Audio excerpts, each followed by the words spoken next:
안녕하십니까. 공병호 TV의 공병호입니다. 오늘 공병호의 시사 대담에서는 이은지 대표님을 모셨습니다.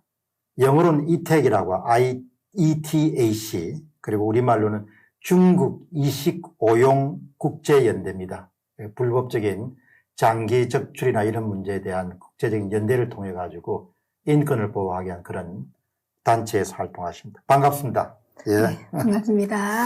네. 중국의 강제 장기 적출 문제는 제가 지난해에 신장 위구르에 대한 그런 영상을 준비하면서 야, 이게 보통 문제가 아니구나 이렇게 생각했는데 이 연대 활동이 오래됐습니까?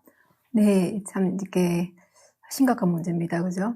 그래서 지금 2006년에 이 사안에 대해서 최초로 조사했던 보고자 두 분이 캐나다인이세요.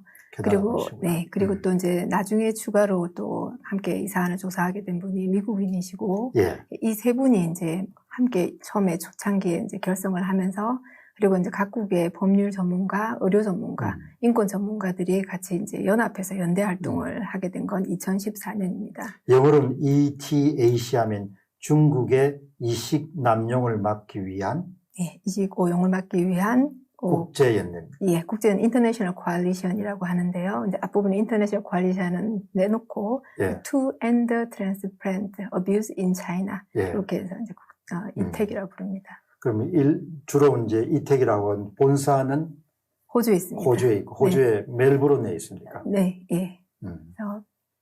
주로 그러면 이제 대개 서구인들이 많이 활동을 하시겠네요. 네, 서구인들이 많고요. 뉴질랜드, 미국도 그렇고 또 영국에서도 활동을 하고 있고, 그래서 많은 국가가 점점 이택은 커지고 있습니다. 전번에 이제 동영상을 보내주셔가지고, 네. 제가 동영상을 이제 제 방송에서 내보냈는데, 방송에서 내보내면서 그게 되게 보니까 이제 판사님도 영국 분이시고, 네. 그러니까 인류 역사에서 이렇게 보면 항상 서구가 항상 그런 인권 문제에 대해서 더 깊은 관심을 갖던 것 같고, 지금도 여전히 이제 중국을 중심으로 해서 이렇게 아시아 쪽은 항상 그 문제에 대해서 조금 더 뒤처져 있다 이렇게 생각하시는데 활동하시면서 그런 거 많이 느끼시죠? 네, 느낍니다. 그죠? 예. 특히 이제, 어떤 중공에 우리가 허위 선전이라고 표현하는데, 예. 나라가 이렇게 가깝게 있다 보니까 그런 건지, 예. 지금 이택에 보면 일본의 대표가 있고 한국의 대표가 있는데, 두 사람이서 이제 그런 얘기를 많이 합니다. 굉장히 아시아에서 활동하기가 쉽지가 않다.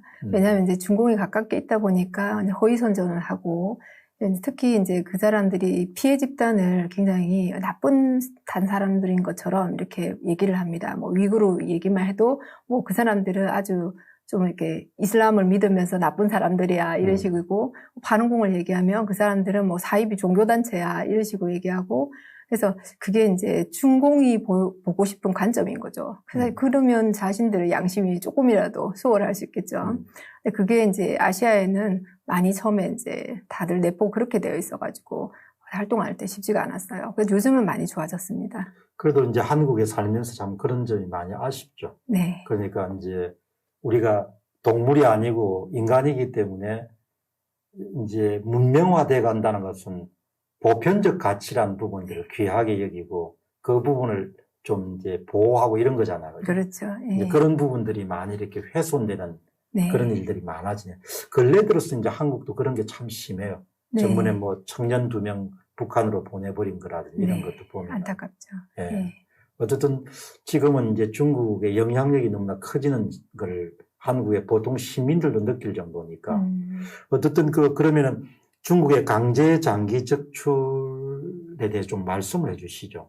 네, 제가 화면을 좀 보면서 설명을 드리겠습니다. 이제 중국의 강제 장기 적출 또는 중국의 이식 오용 문제 이렇게 하면은 우리가 꼭 짚고 넘어가야 되는 다른 장기 밀매랑 차이점이 있습니다. 예. 예.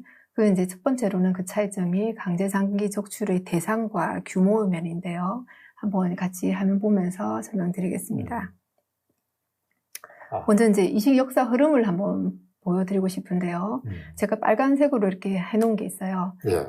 사형수로부터 장기 기증을 허용하는 규정이 있는 거죠. 법률이 되어 있다라는 겁니다. 법률이. 네네. 근데 이게 왜 궤변이냐 하면요. 그 세계적으로 모든 국제단체 의료윤리 강령에는 사형수를 뿐만 아니라 구금된 상태, 자기가 자유적인 어떤 환경에 있지 않으면 기증에 동의를 할 수 있는 상태가 아니기 때문에 그 사람은 장기 기증 동의서를 그 사람한테 받을 수가 없어요. 아예 원천적으로 있을 수가 없는 일이거든요. 근데 그게 이렇게 법제화되어 있는 나라인 거죠. 제가 그냥 84년 중국이 사형수로 장기 기증을 허용하는 임시 규정을 시행했다는 이야기는 기본적으로 저 사람들이 구금된 상태에서 자기의 자율적인 의사를 표현할 수 없기 때문에 그냥 국가가 개입해서 당신 거를 가지겠다, 그렇게 해석도 할 수 있을 것 같아요. 네, 맞습니다. 그래서 저 때부터 중국에는 이식 의사들을 이제 훈련시키기 위해서 서구 사회로 이식 의사들을 보내기 시작합니다. 가장 많이 갔던 나라가 호주에 많이 갔거든요. 그리고 나중에 미국에 가기 시작했죠. 그리고 이제 이게 또 참 이렇게 보시면 1984년 당시에 장기 적출 대상은 주로 아마 위구르인이었던 걸로 생각이 돼요. 왜냐하면 이제 도표를 보면 1999년 이후에 갑작스럽게 중국의 이식 건수가 증가를 합니다. 지금 이제 이식은 우리나라보다 훨씬 늦게 시작한 나라, 지금 1972년에 시작했거든요. 늦게 시작한 나라가 세계 이식 건수로 봤을 때 이식 강국입니다. 지금 전 세계 2위의 국가입니다. 그리고 공식적으로는 그 1년에 연간 1만 건을 이제 이식한다라고 하고 있습니다. 근데 또 중국의 통계 얘기하면 참 무섭죠.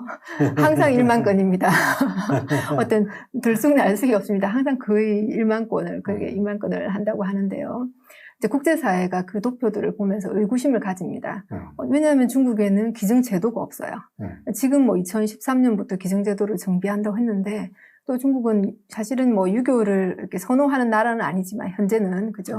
유불선 다 이렇게 신앙이나 뭐 이런 데 자유가 없으니까요. 그러나 이제, 국민들의 마음에는 육아적인 어떤 생각이 있기 때문에 신체 발부 수지 부모. 그래서 장기 기증이라는 것은 정말 그 중국인에게는 어려운 일이거든요. 그런 상황에도 불구하고 어떻게 저렇게 이식 건수가 늘어나는가.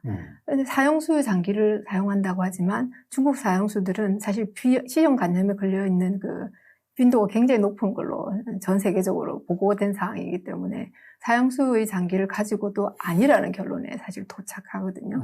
그렇지만 어쨌든 그들이 나중에 이제 국제사회 압력 때문에 2005년에 이런 말을 합니다. 황제프라는 그 위생부 부부장이 95%의 장기는 사형수로부터 오고 있는 게 사실이다라고 인정을 합니다.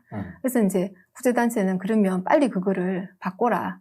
기증제도를 활성화시키고 그렇게 하지 말아라고 이제 압력을 넣죠. 그래서 이제 2013년에 항저우 결의안이라고 해서 이제 장기를, 그러면 사형수 장기를 사용하지 않겠다라고 합니다. 근데 쭉 보니까 기증이 굉장히 이상하게 표현되는 게 하루에 갑자기 10만 명이 기증을 한다라든가 통계가 좀 이렇게 공개를 해라고 했더니, 그래서 실제 기증제도가 제대로 되어 있지 않는 거, 투명성이 없다라는 거죠. 그리고 이제 1년이 지나고 나니까 드디어 또 본색을 드러내서 궤변을 합니다. 사형수도 국민이다. 그래서 기증할 권리가 있다라는 게 우리 생각이다. 이렇게 이제 얘기를 하죠. 대책이 없네요. 대책이 없습니다. 그래서 또 그들이 말하는 사실은 사형수도 아닙니다. 그러면 사형수가 아닌 어떤 사람들인지 2005년에 이제 유엔의 고문조사관이라고, 혹시 고문관계조사관이라고. 2005년도요. 예, 2005년에 고문관계조사관이 중국의 그 사람들이 말하는 양심수란 뭔가, 사형수란 뭔가, 이런 부분에서 조사를 한번 해봤습니다. 화면 한번 보여드릴게요. 고문 학대 주요 피해자를 조사하는 게 만프레드 노각이라는 분의 이제 의무였죠. 예. 조사를 하니까, 중국 공산당이 위험 인자라고 생각되는 그룹들이었어요. 그래서 반체제 인사, 민주주의를 하고자 하는 사람들이죠. 그리고 인권운동가, 티베트인, 율락 여성, 위구르인, 그다음 파룬궁 수련자. 지금 이제 66%가 그 파룬궁 수련자인데, 이게 제가 의도적이라는 생각을 하게 되는 이유가요. 1999년에 이들은 파룬궁을 탄압을 합니다. 제가 아시아 국가이기 때문에 가서 제일 처음에 만났을 때 많이 힘들었던 게, 파룬궁 얘기만 하면 다들 사교다, 컬트, 그죠? 무슨 나쁜 사람들이다, 이런 얘기를 많이 듣게 됐었어요. 되게 놀라웠거든요. 근데 이제 그게 허위선전이라는 거를 딱 알게 되는 게 99년에 그렇게 하면서 갑자기 이직 건수가 증가하고, 그리고 실제 피해 집단이 가장 많은 대규모로 강제 장기 적출의 대상이 됐던 게 이 발흥 수련장들을 대규모로 감금하게 되고, 감금한 다음에 장기 적출의 대상으로 집단 베이스화시키고 이런 일들을 했다고 그게 보고 되게 있습니다. 몇 년부터 시작이 됐다고요? 지금 1999년에 박해가 시작되고 감금은 2000년부터 거의 활성화됐다고 보고요. 그리고 이 발흥 수련자는 중국 전역에 있거든요. 그 얘기는 결국은 감금이 전국 전역에서 가능하고, 전국 전역에서 이렇게 허가받은 이식병원이 700여 곳이 이렇게 배분되어 있는데요. 그 감금하는 지역들이 다 군병원, 경찰병원이 있는 지역들이에요. 그러면 실제 주문이 들어왔을 때, 장기 주문이 들어왔을 때 바로 적출이 가능한 주요 입지 조건을 갖추고 있는 거죠. 그래서 그게 이제 지금 전 세계 국제 전문가들이 보고 있는 입장인 거죠. 예. 발흥궁은 좀 아시죠? 네, 우리가 이해하고 있는 그분들은 왜 그렇게 박해를 하죠? 우리가 이해하고 있는 관점에는요, 발흥궁의 그 도서를 보면 이제 유불선을 다 이렇게 수용하고 있어요. 그러니까 중국에서는 어떤 신념, 신앙, 착하게 살아라 이런 것들이 사실 동하기 시작하면 중국 공산당의 정책에 따라야 되는 거하고 이렇게 서로 상대될 수가 있습니다. 예, 충돌하구나. 예. 그래서 이분들이 이제 목표점이 생활의 철학이 진, 선, 인이더라고요. 이분들은 그러면 착하게 살고자 하는 사람들이니까 이제 그 배치가 되고, 그리고 실제 이제 종교라고 생각되는 것보다는 철학적인 부분이 있다는 걸 많이 보게 됐습니다. 네. 예. 그래서 나는 착하게 살겠다. 이런 모임이라고 볼 수 있고요. 그리고 이제 그 연공이라는 거를 하고, 그다음 명상을 하고 술을 마시지 않는 게 이 사람들이 생활 철학이더라고요. 상당히 그 금욕적인 생활. 네네, 금욕적인 생활이죠. 근데 그러다 보니까 이게 그 건강한 신체를 소유하게 되죠. 이 발흥궁의 논문을 좀 찾아봤는데요. 건강 효과에 대해서 실제 2016년 그 즈음의 논문으로서는 그 항암적인 효과에 대해서 그 미국 그 종양학회 발표 논문이 있더라고요. 이제 실험을 한 논문이 있더라고요. 발흥궁을 연마한 사람들이 이제 얼마나 건강해지는가. 그래서 그 이미 그러니까 암 결정을, 말기 결정을 받고도 5년 이상 살았던 사람이 이제 90% 가깝게 육박하는 그러니까 효과가 그런 있는 수련을 거죠. 계속하고 그렇게 하면은 이제 그게 신념이 될 거고. 그렇죠. 그럼 네. 나는 참을 실행해야겠다 이렇게 네. 생각하면은 종교인들이 갖고 있는 그런 신념처럼 그렇게 되니까 그렇죠. 공산당이라는 건 기본적으로 악이니까 네. 그 악에 대해서 좀 불만을 토로하고 그렇게 그렇죠. 하니까 그게 학대가 되면 이제 본인들이 네. 유지하는데 힘들다고 생각하니까 그렇죠. 박해를 하고. 예, 그때가 장점인 시대였는데요. 공식적인 통계에는 7천만 명이 넘었다고 그래요. 그리고 이제 발흥궁 자체 내 통계는 1억 명 정도로 보고 있더라고요. 그 당시 박해할 때 1999년에. 그리고 이제 이 발흥궁 단체는 전 세계에도 다 이렇게 연공하는 단체로서 등록이 되어 있습니다. 우리나라에도 있는 걸로 알고 있고요. 근데 이제 사실 미국 같은 경우는 많은 포상을 했어요. 왜냐하면 이제 그 단체들이 활동해서 그 지역 사회가 되게 평화로워지고 또 이제 모범이 되는 사례들이 많았기 때문이거든요. 그래서 이것이 바로 의도적인 거였구나라는 생각을 많이 합니다. 그러니까 중국 공산당이 계속해서 그런 일종 우리말로 표현하면 프레임을 씌우는 거죠. 그렇죠. 그래가지고 네. 나쁜 그런 사람을 그럼요. 계속 네. 이렇게 몰아가고. 사교화. 왜냐하면 의료인이라면 누구나 사실 생명에 대한 부분은 갖추고 있거든요. 근데 그 의료인들이 이렇게 뭐 나중에 나오지만 살아있는 사람한테 각막을 적출한다면 장님이 되는 거잖아요. 의료인으로서 저런 일을 할까? 이런 생각들을 했는데 양심의 역치를 떨어뜨리는 거죠. 내가 지금 이제 적출하고 있는 이 사람은 사람도 아니야. 굉장히 나쁜 사람이야. 그러면 이제 적출할 때 굉장히 쉽죠. 그리고 계속해서 할 수 있는 거죠. 근데 참 이런 걸 보면은 지금이 2020년인데 네. 이렇게 참 그 야만적인 그런 행위가 그럼요. 계속해서 일어나고 있고 네, 맞습니다. 그런 나라가 또 바로 넘었죠. 곁에 있고 하니까 참 네. 문제가 많네요. 네, 심각하게 이제 인류 전체의 양심의 역치를 떨어뜨린다고 하나요? 그런 게 많이 느껴지죠. 네. 네. 그래서 이제 특히 이분들에 대한 이제 그 조사를 많이 한 분들이 이렇게 이제 제가 아까 말씀드렸던 데이비드 킬드고 아태 담당 그 캐나다의 장관님이셨어요. 그리고 이제 8선 국회의원이시기도 해요. 네. 그리고 이제 데이비드 메이터스 변호사는 난민 변호사고 이분은 인권 변호사로도 유명하고 아버님이 이제 그 유태인 학살 당시에서 살아남았던 분이시고 아주 훌륭한 분이시고 의사 선생님이 아버님이더라고요. 또 이제 그 에단 구트만 같은 경우 미국의 이제 조사관인데 이분이 중국을 굉장히 잘 아는 건 중국에 오래 사셨어요. 아, 그래서 이분 말씀도 중국에서 뭐 진실은 그날 그 신문을 읽어보면 신문이 읽을 만한 진실은 날짜밖에 없다. 날짜와 날씨밖에 없고 나머지는 다 이렇게 뭔가가 왜곡되게 쓰여졌다. 이제 그런 얘기를 하시는 분인데 이 세 그 분이 기소로만 잘 알죠. 같으신 프랑스 분도 중국은 거짓말이다 이런 그렇죠. 그런 네. 그 네. 책을 내고 그랬죠. 네. 그러기서 말하는 말을 100% 사실은 믿고 있는다는 것은 굉장히 걱정스러운 거죠. 그러니까 네. 살아가면서 점점 이렇게 거짓말과 더불어 살아야 가야 된다는 거 참 힘들 때가 많죠. 바뀔 거라고 저는 네, 믿습니다. 근래 우리 사회도 보면은 뭐 거짓말이 너무 많으니까. 네. 어느 게 참 진실인지 힘들어요. 모르고. 그죠. 네. 네. 가치관을 잘 영립해야 되는 때인 것 같아요. 이 세 분이 이제 가장 주도적인 그런 인물을 네, 하신 주도적인 인물이시고요. 그래서 이제 일단 구트만 같은 경우는 이제 2010년이 넘어서면서 같이 이제 조사 방식이 좀 달랐는데요. 킬고 장관님하고 뭐 변호사님 같은 경우는 데이비드 메이드 변호사님 같은 경우는 각 병원에 전화를 걸으셨어요. 많은 병원에 전화를 하고 이제 중국인 분을 이제 전화 통신 요원으로 이렇게 섭외를 하셔서 전화를 해서 조사를 했다면 이제 당 구트만 같은 경우는 인터뷰 조사를 했습니다. 그러니까 그런 거에 노출된 사람 또는 그 감옥에서 발목 수련자를 만났던 죄수 이런 분들을 만나서 이제 인터뷰 조사했고 책을 더 슬라트라는 책을 썼는데요. 슬라트에 보면은 조사를 하고 난 뒤에 그 조사를 받았던 인터뷰를 받았던 그 인터뷰이가 사망했던 경우도 있습니다. 내부 정보를 유출한 네, 걸로. 맞습니다. 그래서 그런 방식으로 이제 조사를 해당 구트만 했고 방식은 다르지만 다 조사하신 분이죠. 보시죠. 네. 그래서 이제 실제 이제 그 아까 제가 말씀드린 대로 중국의 장기 이식 오용에는 첫 번째는 장기 적출의 대상, 즉 양심수들이라는 거, 그리고 규모 이 부분이거든요. 그럼 도대체 양심수들인데 얼마나 많은 사람들이 이제 이식 때문에 목숨을 잃었는가? 이식 건수를 조사한 리포트가 2016년 6월 22일 날 미국 하원 청문회에서 발표가 됐는데요. 이제 아까 그 세 분이 함께 조사를 하신 거예요. 총 700여 곳이 넘는 중국의 이식 허가가 난 병원에서 내부 문서, 병실수, 이식 환자 왔다 갔던 거, 해외 원정 왔다 갔던 거, 원정 이식이라고 표현합니다.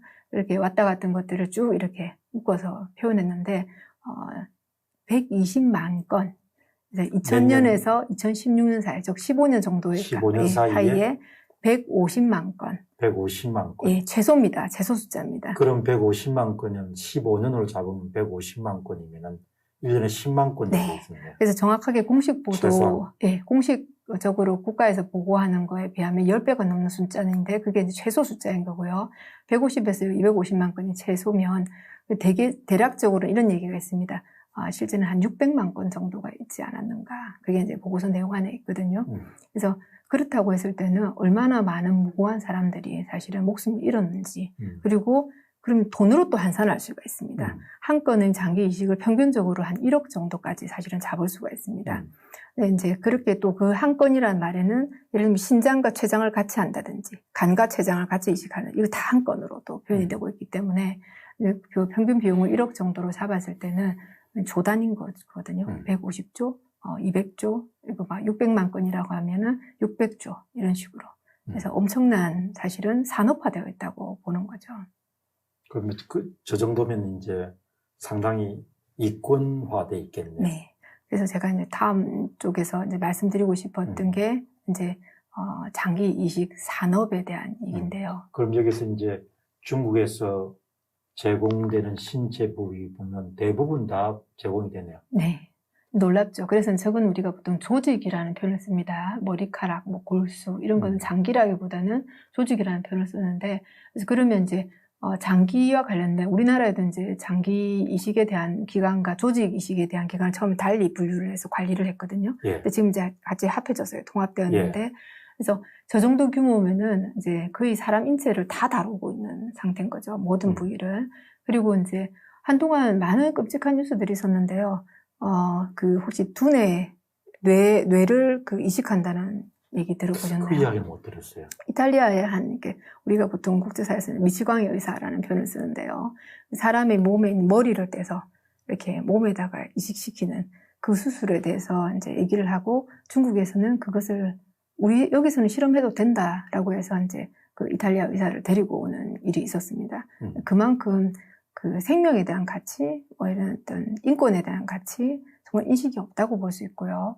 또 이제 그 보고서에 보면은, 그 머리에 충격을 줘가지고 뇌사를 시키는, 이게 이제 어떻게 하면 그 장기가 보다 더 신선도를 유지하는가, 이것에 대해서 많은 실험을 하거든요. 제약회사와 같이 함께하는 실험. 그리고 이제 그 해외 임상 하시는 의사진들하고 같이 함께하는 협업이라고 하죠. MOU 실험들. 그리고 이제 거기에서 만들어지는 또 아까 얘기한 뇌사기라는 어떤 기계가 만들어지기도 합니다. 사람 머리를 이렇게 탁 쳐서 이렇게 뇌사를 시키는 거예요, 실제. 그러면 이게 과연 정말 사형수인가? 장기를 위한 죽음인가? 사형수 당연히 있을 수가 없고, 양심수라 해도 그 죽음의 방법조차도 사실은 그냥 악랄한 방법, 더 많이 장기를 더 이렇게 신선도를 유지하는 방법으로 계속 연구하고 조사하고 있었다는 거고요. 그 다음에 이제 제가 보면 인프라를 구축한 면에 있어서 한 병원에서 예를 들어서 이게 계속될 거라는 판단을 하지 않는다면, 즉 이 장기를 계속 공급받을 수 있다는 확신이 없다면 인프라를 더 증축시키지 못하거든요. 그렇죠. 근데 그 인프라 증축이 어마어마합니다. 제가 여기 이제 조금 내놓은 거를 보면 10년 정도 만에 이렇게 보시면 병상수가 늘어나는 게 700배들. 이게 텐진입니까? 네, 텐진에 있는 텐진 제1중앙 네, 제1중앙병원이거든요. 그래서 이제 한 병원만 하더라도 이렇게 이제 비용이 엄청나게 많은 수익을 130밀리언 네. 위안에서 2.8 빌리언 위안까지 이렇게 네, 수익이 증가합니다. 그리고 병상이 모자라가지고 2,000배들을 들어놓고도 안 돼서 그 인근의 호텔에 이식 환자들을 머물게 하죠. 그래서 우리나라 뉴스에도 보도가 많이 됐었습니다. 한국인들 따로 이제 그 호텔이 있다라고 보도가 됐었고, 실제 조사한 사람들이 그 호텔에서 만나는 사람도 있었었고, 그래서 이제 이게 거짓 보도가 아니고 사실상의 보도였던 거고요. 큰 산업화가 돼 있다. 네, 엄청나게 산업화가 돼 있고, 그리고 중국의 입장에서는 한국의 사람들은 큰 고객이었습니다. 네. 그러니까 이제 뭐 이런 게 지금 이렇게 대충 보면서 제 머릿속에 떠오르는 생각은 뭐 이렇게 이제 뭔가 이렇게 새로 시작되면은 나중에는 이제 그 자체가 그냥 동물처럼 돼야겠죠. 네. 돈으로 그렇죠. 볼 테니까. 그렇죠. 동물처럼 돼야죠. 처음에는 양심이 있었던 의사들은 많이 탈출합니다. 네. 실제 이제 탈출해서 그 정원을 한 의사, 뭐 미국 청문회 정원, 그다음에 유럽 의회 정원을 한 의사들, 이런 사람들이 있었고요. 또 아니면 의사 가족들도 있었고요. 처음에 못 견디는 분들이 있었다는 거죠. 지금은 아까 말씀하신 대로 이렇게 양심 역치가 떨어졌기 때문에 죽어도 되는 사람이야. 이제는 나중에는 돈이야. 그죠? 네. 그런 상황이 와 있는 거죠. 참, 이게 2016년 6월 20일 날 발표된 네. 이 의회 청문회가 증거가 제출됐구나. 네네. 예. 그래서 참, 이 상황들을 보면서 사람은 과연 정말 악한 동물일까? 선한 동물일까? 그죠? 예, 인간은 엄청나게 악해질 수가 있죠. 네. 그래서 이제 이에 대한 책들도 많이 나왔습니다. 그래서 전대미문의 사악한 박해라든가 한국에 번역된 책, 그다음에 이제 조금 전에 말씀 한번 해보시죠. 전대미문의 사악한 박해. 사악한 박해. 예, 사악한 박해. 조사자들이 이제 기고를 하셔가지고 법률 전문가가 얘기한 대로 인권 그게 전문가. 이제 한국에 번역됐습니다. 네, 번역됐을 때. 전대미문의 사악한 박해. 네, 박해. 그다음에 장기적 출과 양심수의 장기적 출과 관련해가지고. 네, 맞습니다. 이제 조사관들이 이런 분들이 정언을 모아놓은 거죠. 네, 그렇죠. 그다음에 이제 국가가 장기를 약탈하다. 예, 그게 이제 미국에서 스테이지 오르간스라고 해서 국가가 보유하고 장기를 보유하고 있다라는 거죠. 그래서 그 책 같은 경우 여러 나라에 번역이 됐고 우리나라에도 이렇게 번역이 되어서 나왔습니다. 네. 알겠습니다.